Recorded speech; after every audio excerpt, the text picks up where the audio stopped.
우리에게 하나님의 말씀이 주어지다는 것은 복입니다. 그 하나님의 말씀을 어떻게 받아들이느냐에 따라서 인생 전체가 달라지는 것이 우리에게 종종 나타납니다.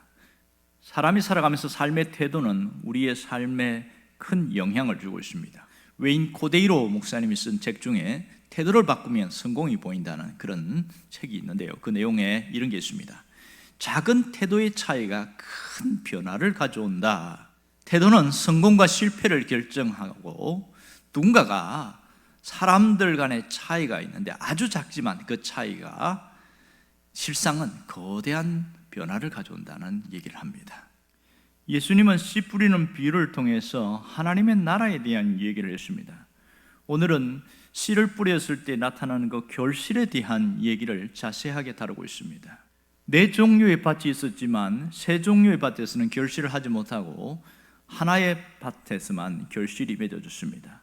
실상 그리스도가 오셨지만 그리스도를 받아들이는 사람들은 소수의 사람들이었습니다. 심지어 예수님의 가족과 친척들도 예수님에 대하여 미쳤다고 말할 정도였습니다. 그만큼 그들은 길가밭과 같은 그런 상태에 있었다는 것이지요. 오늘 20절에 보면 이런 말씀을 하고 있습니다. 좋은 땅에 뿌려졌다는 것은 그 말씀을 듣고 받아 30배나 60배나 100배의 결실을 하는 자니라, 이렇게 말합니다. 우리의 관심사는 어떻게 하면 결실을 할 수 있는가 하는 겁니다. 어떻게 했을 때에 이 많은 결실이 이루어질 수 있을까? 여기서 결실에 대한 문제를 다루고 있는데요, 30배, 60배, 100배의 결실을 말하고 있습니다. 30배, 60배, 100배의 결실을 거두었다는 것은 무엇을 의미합니까? 땅은 좋은 땅인데 30배, 60배, 100배의 결실을 맺는 것은 차등적인 것이 아닌가, 이런 생각하게 되죠. 사람들은 이렇게 생각합니다. 30배의 결실은 30% 결실한 것이고, 60배의 결실은 60% 결실한 것이고, 100배의 결실은 100% 결실한 것이다, 이런 생각을 하게 되었습니다. 그러면 정말 30%, 60%, 100%의 결실인가 하는 겁니다. 예수님이 말씀하신 것은 바로 그것이 아닙니다.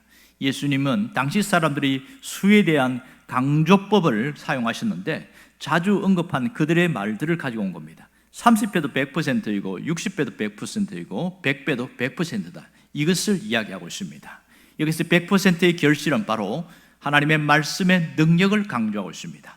말씀의 능력이 우리에게 어떻게 나타나는가, 이것을 말하고 있는 것이죠. 왜냐하면 씨는 말씀이라고 했으니까 30, 60, 100은 100%의 결실을 말한다, 이렇게 말할 수 있습니다. 자, 30배, 60배, 100배의 결실은 저주에서 벗어난 완전한 회복을 말합니다. 저주에서 벗어난 생명의 충만함을 말하고 있습니다. 여기서 예수 그리스도의 생명과 연결되면 자연스럽게 열매를 맺는다는 것을 말하고 있습니다. 그러니까 30배, 60배의 결실은 어떤 것도 아닌 말씀으로만 가능하다는 것을 이야기하고 있습니다. 이런 결실이 이루어지기 위해서는 땅이 좋아야 한다, 좋은 땅이 된다, 이렇게 말합니다. 예수님이 강조하고 싶은 말씀은 삶을 바꾸려면 듣는 자세를 바꾸라, 그것을 말씀하고 있습니다. 성령으로 말씀이 역사할 때에 죽었던 사람을 이렇게 놀라운 능력들이 우리에게 종종 나타나는 걸 봅니다. 구약의 에스겔의 환상을 보면 마른 뼈들이 군대로 일어나는 것은 말씀으로 나타나는 역사입니다. 말씀으로는 살아나는 정도가 아니라 군대를 이룰 정도입니다. 정말 말씀이 들어가면 어떤 사람에게 상상 이상의 놀라운 결과가 나타나는 경우가 있습니다. 정말 말씀은 대단한 능력이지요. 이 말씀은 외부적 장애와 방해물을 뚫고 나온다는 사실을 알게 되어집니다. 그러면 우리가 결실을 맺으려면 어떤 상태에 있어야 됩니까? 좋은 땅입니다. 땅이 좋아야 합니다. 씨는 문제가 없지요. 모든 것은 땅의 문제입니다. 여기서 땅은 무엇을 이야기합니까? 마음을 이야기합니다. 어떻게 하면 좋은 땅이 될 수 있을까요? 3종류의 밭을 피하면 됩니다. 하나는 길가밭입니다. 길가밭이라는 것은 완악한 마음을 말합니다. 말씀에 대한 무관심, 들으려고 하지 않는 것, 자기 것으로 꽉 차 있는 상태, 이것이 길가와 같은 사람입니다. 어떤 교만한 사람들의 모습이 길가와 같지요. 두 번째는 돌밭입니다. 돌밭과 같은 마음이라는 것은 뿌리가 얕다는 것이죠. 말씀을 듣기는 듣지만, 감동을 받지만 가볍게 받아들입니다. 그 속에 깊이가 없다는 것이지요. 세상에 너무 분주하고 그래서 말씀에 대한 진지함이 사라진 것, 이것이 길가밭과 같다 이렇게 말합니다. 세 번째 밭은 가시밭입니다. 가시밭과 같은 마음이라는 것은 세상과 연결되어 있는 그 끈을 버리지 못하고 있다는 겁니다. 계속 세상의 삶에 연연해서 살아가는 것, 그래서 열매를 맺지 못하는 삶을 말하고 있습니다. 이 모든 것은 결국 마음의 문제임을 알 수 있습니다. 마음이 굳어 있거나 마음이 갈라져서 혼란한 상태에 있으면 결단코 열매 맺는 삶을 살지 못하는 겁니다. 그렇다면 우리는 나 자신은 어떤 상태인가, 이것을 한번 돌아봐야 됩니다. 지금 어떤 밭인가 하는 것을 확인해 보라는 것이죠. 어떤 설교를 들었냐가 중요한 것이 아니고요, 내가 어떤 마음으로 들었냐는 것이 대단히 중요한 일입니다. 그러면 말씀을 들었으면 말씀을 듣고 움직이고 있습니까? 움직이지 않고 그대로 있습니까? 이것을 생각해야 됩니다. 오늘 이 말씀을 통해서 우리에게 주시는 영적인 메시지가 있습니다. 그것이 무엇입니까? 지금 내 마음 상태를 점검해 보라는 것이죠. 좋은 땅과 같은 마음 상태가 되어 있는가? 혹시 그렇지 않은가를 다시 한번 점검해 보고 좋은 땅의 상태로 돌이키라는 것을 말하고 있습니다. 좋은 땅이라는 것은 특징이 있지요. 돌이 없고 흙이 부드럽고 잡초가 없고 가시덤불이 없습니다. 순수하고 깨끗한 마음이지요. 흙이 깊습니다. 깊이 있게 받아들입니다. 말씀에 대한 깊이가 있다는 것이지요. 그러니까 말씀을 들었을 때 이 말씀을 전 인격적으로 수용하고 말씀을 전적으로, 말씀에 대한 위탁함이 있습니다. 그래서 좋은 땅과 같은 마음이라는 것은 그 말씀에 대한 수용적 자세를 갖고 있는 것을 말합니다. 말씀을 잘 받아들이는 것이지요. 믿음으로 받아들입니다. 전적으로 믿고요, 전적으로 위탁하는 삶의 모습이 그에게 드러나고 있습니다. 그렇다면 우리의 현실은 어떠한지 한번 돌아보기를 원합니다. 과연 말씀에 대한 태도, 어떤 태도로 갖고 있습니까? 여러분, 어떤 신앙인의 모습으로 살아가고 있는지를 한번 돌아보기를 바랍니다. 어떤 사람은 자신의 신앙에 대해서 아주 낮게 평가합니다. 평가절하하는 경우가 있습니다. 나는 길가밭 같고, 나는 돌밭 같고, 나는 가시덤불 같다, 이렇게 이야기하면서 자신을 상당히 낮춥니다. 그래서 나는 이렇게 살 수밖에 없다, 이러면서 자신의 어떤 모든 신앙 자체를 아주 낮게 평가하는 사람이 있는 반면에, 또 이런 사람도 있습니다. 자기 자신의 신앙 상태와 상관없이 스스로 자기를 높이는 경우가 있습니다. 나는 언제나 좋은 땅이야, 좋은 열매만 맺는다, 이러면서 살아가는데, 그런 사람들을 보면 다른 사람들을 비판하고 판단하고 정죄하는 그런 일들도 생기게 되어집니다. 자신의 신앙을 낮출 때마다 어떤 면에서는 예수님의 십자가의 공로를 헛되게 할 수 있다는 것을 우리가 잊지 말아야 됩니다. 그러나 자신이 좋은 땅이라고만 생각하고 하는 것도, 그 착각은 무엇을 가져오냐면 신앙의 우월감을 가지면서 자신이 최고라는 교만으로 빠질 수도 있습니다. 이런 것이 문제가 되는 것이지요. 자, 오늘 네 종류의 사람이 각각 존재한다는 것인가요? 아니면 한 사람 안에서 나타나는 현상이라는 것인가요? 두 번째가 맞습니다. 어떤 사람들은 이 네 종류의 밭을 이야기할 때에 각각 다른 종류의 밭이라고 생각하는데, 그런 것이 아니라 네 종류의 사람이 아닌 한 사람 안에 공존하는 마음 상태, 그것을 이야기합니다. 어떤 사람이 평안한 마음 상태, 아주 좋은 밭과 같은 그런 마음 상태였습니다. 그런데 누군가가 자극을 하게 되어지면 확 달라지죠. 분노가 일어나고 미움이 일어났을 때나, 혹은 절망과 좌절과 낙담에 빠지게 되면 순식간에 돌밭이 되고 가시밭이 되어집니다. 또 이것을 그대로 두면 길가밭처럼 딱딱하게 굳어지게 되겠지요. 그러므로 매일마다 우리의 마음 상태를 살피는 것이 대단히 중요합니다. 어떻게 만들라는가요? 좋은 땅으로 만들어 가라는 것이지요. 여러분, 하나님이 우리에게 원하시는 것이 있습니다. 그것이 무엇입니까? 열매 맺는 좋은 신앙인이 되는 겁니다. 열매 맺는 좋은 신앙인, 풍성한 열매를 맺는 좋은 땅이 되어가라, 그 얘기를 하고 싶은 것이지요. 그러면 이 좋은 땅이 되려고 하면 어떻게 하면 되느냐? 말씀에 대한 깨달음이 중요합니다. 말씀에 대한 깨달음이 있는 자가 좋은 땅입니다. 이 깨달음이라는 것은 우리 내면의 변화입니다. 내면에 놀라운 변화가 일어나는 것, 이것이 좋은 땅입니다. 마태복음 13장 23절에 보면 이렇게 말합니다.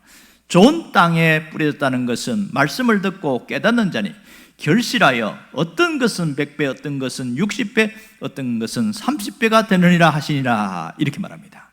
마태는 좋은 땅을 뭐라고 그러냐면 말씀을 듣고 깨닫는 것이다, 이렇게 이야기합니다. 그 깨달음이라는 것은 머리로만 이해하는 것이 아니라 심령 깊은 곳을 건드린다는 것이지요.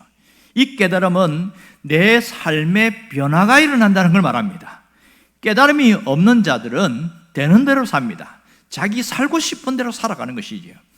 또 좋은 땅에 대해서 누가는 또 달리 이야기합니다. 누가복음 8장 15절에 이렇게 말합니다. 좋은 땅에 있다는 것은 착하고 좋은 마음으로 말씀을 듣고 지키어 인내로 결실하는 자니라 그랬습니다. 여기 보면 착하고 좋은 마음, 이런 말이 나옵니다. 착하고 좋은 마음은 도덕적인 그런 마음이 아니라 진리에 대한 감수성이 있고 진리에 대해서 열려있는 태도를 가진 마음을 말합니다. 말씀을 들었을 뿐만 아니라 말씀을 실행에 옮기는 것을 말하는 겁니다. 듣고 지키는 자, 이 누가는 들었으면 지켜야 된다, 그것을 강조하고 있습니다. 여러분, 신앙의 열매를 맺는 사람은 말씀대로 사는 사람인 것을 잊지 않길 원합니다.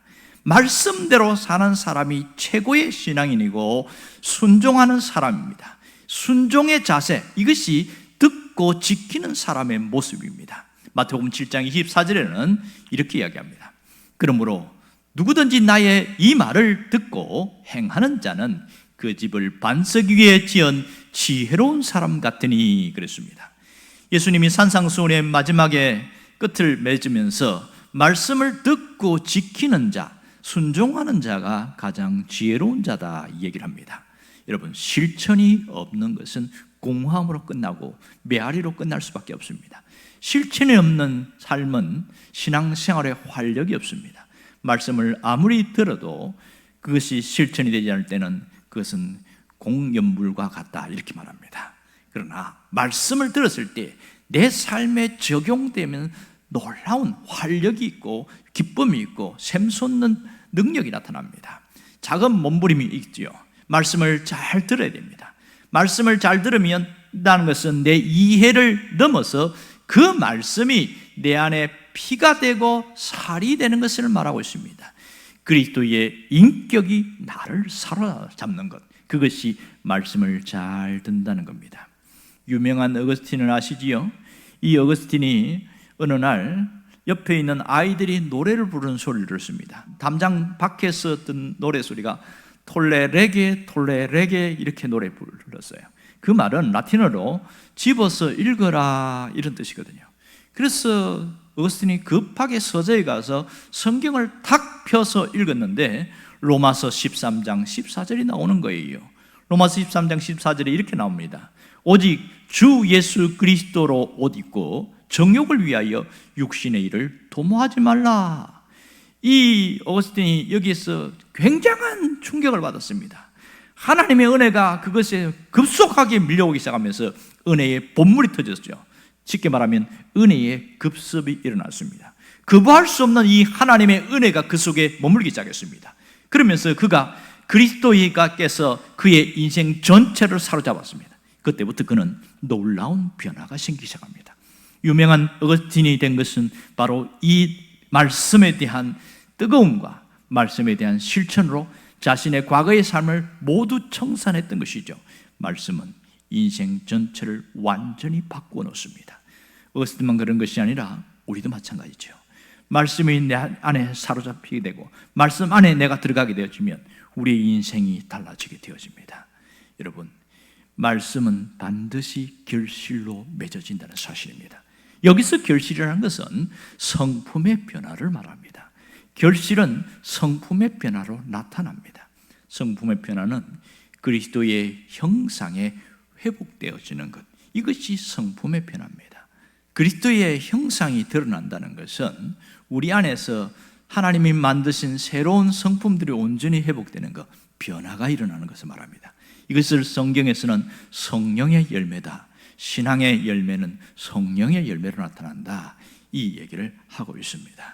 그래서 갈라디아서 5장 22절과 23절에 분명히 말합니다. 오직 성령의 열매는 사랑과 희락과 화평과 오래 참음과 자비와 양성과 충성과 온유와 절제니 이 같은 것을 금지할 법이 없느니라. 이렇게 분명히 말하고 있습니다. 여러분, 성령의 열매는 그리스도를 닮은 삶을 말합니다. 그리스도를 닮은 삶. 그리스도의 삶이 뭡니까? 성품의 열매로 나타나는 것이죠. 성품의 변화. 이것은 지속적으로 나타나는 것입니다. 한꺼번에 나타나는, 달라지고 그럴 수는 없는 것이죠. 그리스도를 닮는 삶 자체가 하루아침에 달라지는 게 아닙니다. 서서히 달라지게, 서서히. 이 성품이라는 것은 담는 그릇입니다. 만일 그릇이 깨져 있다면 어떻게 될까요? 절대로 거기에다가 좋은 것을 담을 수가 없는 겁니다. 열심히 하는 것보다 더 중요한 것은 성품의 변화가 일어나야 된다는 겁니다. 온전히 말씀을 듣고 지켜 산다는 것은 그 내적인 열매, 성품의 열매가 맺혀가는 것을 말하고 있는 것이죠. 여러분, 성품의 변화가 일어나면 모든 것이 열립니다. 왜 삶이 열리지 않느냐? 아직 성품의 변화가 일어나지 않기 때문에 그렇습니다. 성품의 변화가 일어나지 않은 사람들은 어떻게 됩니까? 관계가 온전히 형성이 잘 안 된다는 거죠. 관계가 잘 형성이 되어져야 삶의 모든 것이 열립니다. 먼저 하나님과의 관계가 잘 형성이 되어져야 됩니다. 그것은 성품 변화로 나타나겠지요. 이웃과의 관계도 마찬가지입니다. 이웃과 항상 싸우고 욕심 부리고 자기 것 챙기고 그러면 좋은 관계 될 수 없는 거예요. 무엇이 문제입니까? 성품의 변화가 일어나지 않았다는 겁니다. 열매는 성품의 변화로 일어납니다. 이 관계, 이웃관계의 관계, 그리고 나 자신과의 관계도 좋아지는 겁니다. 나 자신에 대해서 항상 무가치하게 생각하고 비참한 존재, 비참한 인생으로 살아가고 쓸데없는 버려진 인생으로 살아간다. 그것은 자신과의 관계가 회복되지 않은 겁니다.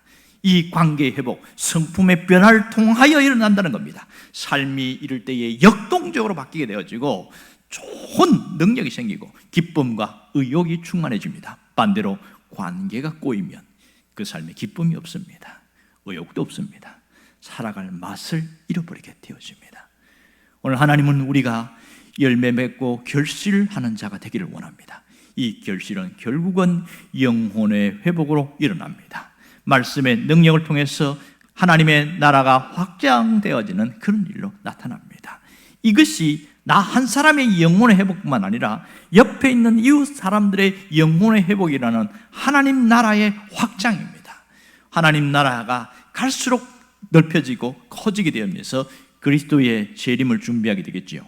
생명의 역사가 내 안에 파도치면 얼굴에 생명력이 왕성하게 되어집니다. 말씀이 왕성하게 내 안에서 넘치게 되어지는 것이지요.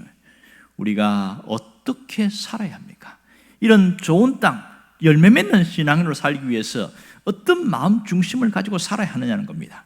그것은 돈에 생명 걸지 말고 말씀에 생명을 걸어보라는 겁니다. 말씀에 생명을 걸면 우리가 삶이 완전히 새롭게 열린다는 겁니다. 말씀에 생명을 건다는 것은 모든 일상이 말씀 중심으로 돌아가게 하라는 겁니다. 다른 어떤 것보다도 말씀에 먼저 귀를 기울이는 그런 사람이 되라는 것이지요. 또한 항상 말씀에서 답을 찾으려고 하는 겁니다.